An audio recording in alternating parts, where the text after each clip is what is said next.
నమస్కారం, పాడి పంటలు ఛానల్కి స్వాగతం. ఈరోజు అభ్యుదయ రైతుల పరిచయ కార్యక్రమానికి పల్నాడు జిల్లా సత్తెనపల్లి మండలం లక్ష్మీపురం గ్రామానికి చెందిన శ్రీ వల్లేపల్లి శ్రీనివాసరావు గారు మన పాడి పంటలు ఛానల్కి రావడం జరిగింది.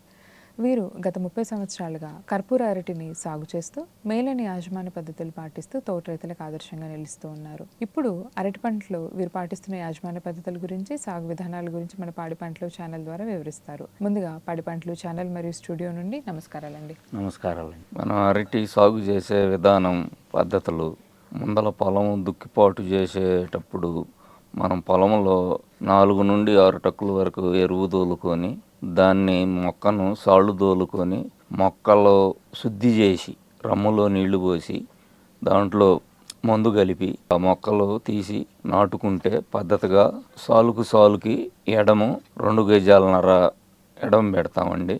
మధ్య సాలు మీద వచ్చేటప్పటికి 2 గజాలు పెడతాం. ఎడము ఎకరానికి వచ్చి 850 నుండి 900 వరకు మొక్కలు పడతాయి. అది కర్పూర. మనం దాంట్లో ట్రాక్టర్ తోటి సాళ్ళు నాటిన తర్వాత ట్రాక్టర్ తోటి వ్యవసాయం కూడా చేసుకోవచ్చు అండి. మధ్యలో కలుపులకి అది ఇబ్బంది ఏమి ఉండదు. నీళ్లు మట్టికి ఆరుదళ్ళుగా ఎప్పుడు బెటకు రాకుండా అరటి తోటకి నీళ్లు మట్టికి ప్రాముఖ్యత. మన డిస్టు పద్ధతిలో అట్టైనా చేసుకోవచ్చు, లేదా పారుదల పెట్టుకొని పండించుకోవచ్చు. ఎరువు మట్టికి తప్పనిసరిగా పొలానికి అరటులకి ఎరువు మట్టికి తోలాల్సిందేనండి. 4 ట్రక్కుల నుండి 6 ట్రక్కుల వరకు ఎరువు ఉండాలి. తర్వాత మొదటి బలం పెట్టేటప్పుడు డిఏపి, పొటాసు, యూరియా 3 ఎకరానికి 3 కట్టలు వేయాలండి. 14-35 కానీ 20-20 కానీ 10-26 కానీ బలాల్లో వేసుకోవచ్చు. యూరియా కూడా వేసుకోవచ్చు. మామూలుగా అరటి తోటకి పంటల కాడికి కూడా అరటి తోటకి యూరియా కూడా వేసుకోవచ్చు, ఇబ్బంది ఏమి లేదు. మొక్క నాటిన కాడ నుండి కూడా నీళ్లు, వాటర్ అనేది ఉంటే బోరికి పొలాలు కూడా వాడుకుంటూ ఉండాలి. నీళ్లు కూడా అందిస్తుండాలి.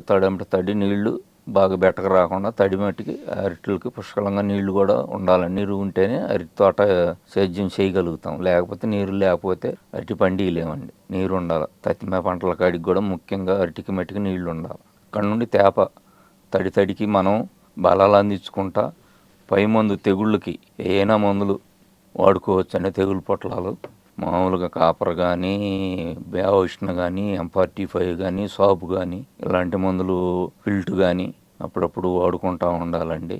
అరటి దిగుబడి బాగా వస్తుందండి. మాకు మార్కెటింగ్ కూడా సత్తెనపల్లె కొంటారు. అక్కడ 250 నుండి 300 వరకు గెల కొనుగోలు జరుగుతుంటుంది. ఇలా మనం గత 30 ఏళ్ళ బట్టి కూడా వేస్తూనే ఉన్నాం. అరటి వల్ల ఒక గాలి వల్ల మట్టుకు కొంచెం ఇబ్బంది ఉంటుందండి. అది లేకపోతే బాగానే ఉంటుంది. గాలి, వర్షాలు ఇలాంటివి తగిలితే మాత్రం గెలలకు వచ్చినప్పుడు మనం బొంగులు వేసినా గెల మొయ్యటమే కానీ గాలులకి అయితే తట్టుకోలేదు. అది ఒక బాధ తప్పితే రెండోది అరటి రైతుకి బాగానే ఉంటుంది. లాభసాటిగా చేసుకోవచ్చండి. దాన్ని ఎకరానికి వచ్చేటప్పుడు ₹1,00,000 వచ్చిద్దండి ఖర్చు. బలాలు కానీ, తెగుళ్ళు మందులు కానీ, దుక్కులు ఖర్చులు కానీ వస్తాయి. సాధ్యంగా ఉంటే, అనుకూలంగా ఉంటే 2.5 వరకు రైతుకి వస్తాయి. అరటి పంటలో వీరు పాటిస్తున్నటువంటి యాజమాన్య పద్ధతుల గురించి, సాగు విధానాల గురించి, ఎరువులు, పురుగు తెగుళ్ళు, అదేవిధంగా ఖర్చు ఆదాయాల గురించి కూడా రైతు సోదరులకు చాలా చక్కగా వివరించినందుకు ధన్యవాదాలండి. ధన్యవాదాలు.